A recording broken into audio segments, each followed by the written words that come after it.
$11.6 billion. That's how much the BC government is in the red, a record high deficit forecast for the current fiscal year. Next year, it will balloon again by another $1 billion. A grim financial picture laid out by Finance Minister Brenda Bailey in her first quarter financial update. These are challenging times economically. It's worse than the $10.9 billion deficit forecast in the March budget. That did not take into account the loss of the carbon tax, which blew a $1.8 billion hole in revenues. Bailey spent much of the news conference defending the government's accounting.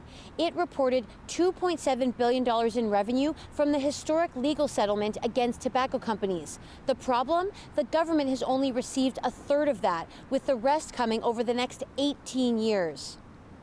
BC Conservative finance critic accuses the government of padding its books. As a government that's desperate to try to paint a picture that is better than it actually is. Bailey insists it's standard accounting practice. You know, this isn't a magical number out of nowhere. This is a legal case. These assets are coming from the work to hold tobacco companies accountable for the harms that they've caused. Bailey says the province is trying to balance its books eventually, pledging to cut $1.5 billion in expenses over the next 3 years.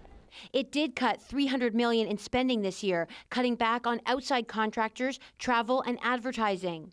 The number of government employees also shrank by 850 jobs. Bailey says that's mostly through attrition, but she is not ruling out layoffs. Some of that work may lead to some job loss. That raises red flags for the head of the BC General Employees Union, as thousands of public sector workers are on the picket lines. We currently have a civil service trying to do more with less. We don't believe it's appropriate to target cuts at the frontline workforce.